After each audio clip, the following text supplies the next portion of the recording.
সন্তানের আজকে প্রিমিয়ার, রাজ চক্রবর্তী মানেই হলো কিন্তু মাস সিনেমা, মানে মাস অডিয়েন্সের জন্য সিনেমা। তো সেই জায়গায় দাঁড়িয়ে একটু হাটকে টপিক, আর সেটা প্রিমিয়ারে তুমি আজকে এসছো, তোমার কি কি এক্সপেকটেশন আছে এই ছবি থেকে?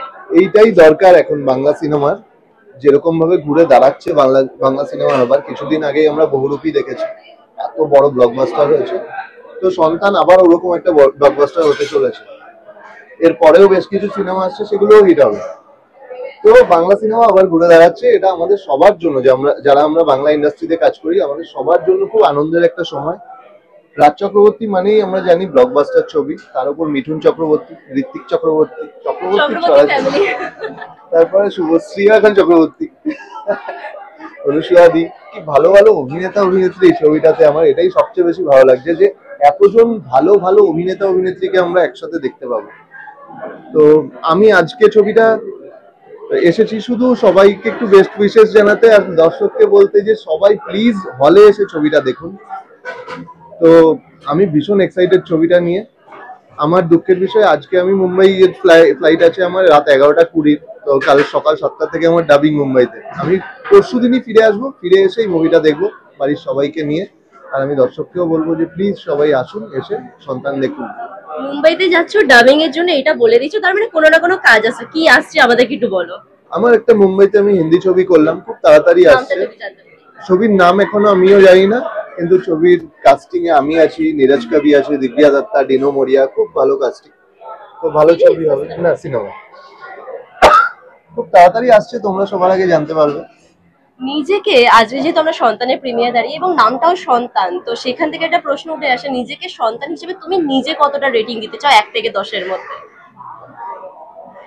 আমি সবসময় চেষ্টা করি, রেটিং তো দিতে পারবো না নিজেকে, ওটা আমার মা দেবে। আমি সবসময় চেষ্টা করি যে আমার রেটিংটা যেন সবসময় ভালো থাকে মার কাছে। এটাই সন্তানদের কাজ, জানো তো, সন্তানদের শুধু রেটিং ভালো নিয়ে যেতে হবে মা বাবার কাছে, আর কিচ্ছু না। কত রেটিং পাচ্ছি নিজের ভাবতে হবে না, মা বাবা প্রচুর করেছে আমাদের জন্য, সেই ঋণ তো শোধ করতে পারবো না, তবে মা বাবাকে ভালোবাসাটা দিয়ে যেতে হবে, এটাই। আজকে দিনে আমরা সন্তানের এই যে টপিকটা আছে সেই টপিক নিয়ে একটা ছবি দেখছি, তার মানে কিন্তু ছবিও সেই বিষয়ে হয় যখন দেখা যায় যে রিয়েল লাইফের সাথে কিছু না কিছু ঘটছে সেরকম দেখে, আর সেটার উপরে আমরা বুঝতে পারছি এরকমই একটা ছবি। তোমার কি মনে হয়, দিনের পর দিন দেখা যাচ্ছে বৃদ্ধাশ্রম বেড়ে যাচ্ছে, বাবা মায়েরা বৃদ্ধাশ্রমে পাঠিয়ে দেওয়া হচ্ছে, ছেলেমেয়েরা কি করলে বা বাবা মায়েরা আরো কি বেটার করলে এই জিনিসটা কমবে, বৃদ্ধাশ্রমে পাঠিয়ে দেওয়া বা বাবা মায়ের সাথে যে অত্যাচার ছেলেমেয়েরা করছে সেটা কিভাবে কমতে পারে তোমার মতে? এটা শুরু থেকে, জানো তো, শুরু থেকে কালচারটা চালু করতে হবে, মানে ছোটবেলা থেকে না বাবা মাদের অনেক বেশি, কি বলবো, এটা কার দোষ ঠিক বলতে পারবো না,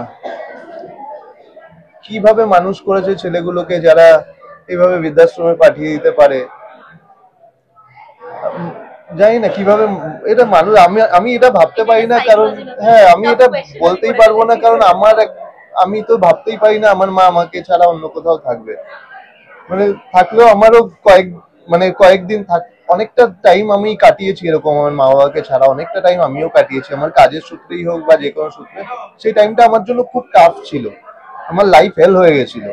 আবার যখন মা বাবার কাছে আমি ফিরে এসেছি, আমার লাইফ সুন্দর হয়ে গেছে। তো মা বাবাকে ছাড়া আমি ভাবতেই পারি না। তো ওটাই, সব ছেলেমেয়ের কষ্ট তো হয়, দেখো বৃদ্ধাশ্রমে পাঠিয়েও হয়তো অনেকে বিয়ের পর পাঠিয়ে দেয়, কিন্তু অনেক প্রবলেম নিজেদের মধ্যে থাকে, কিন্তু ওই কষ্টটাও শেয়ার করতে পারে না। অনেক কিছুই, বাবা মাকে ছাড়া কেউ ভালো থাকতে পারে না, আমার মনে হয় না কেউ ভালো থাকে বাবা মাকে ছাড়া।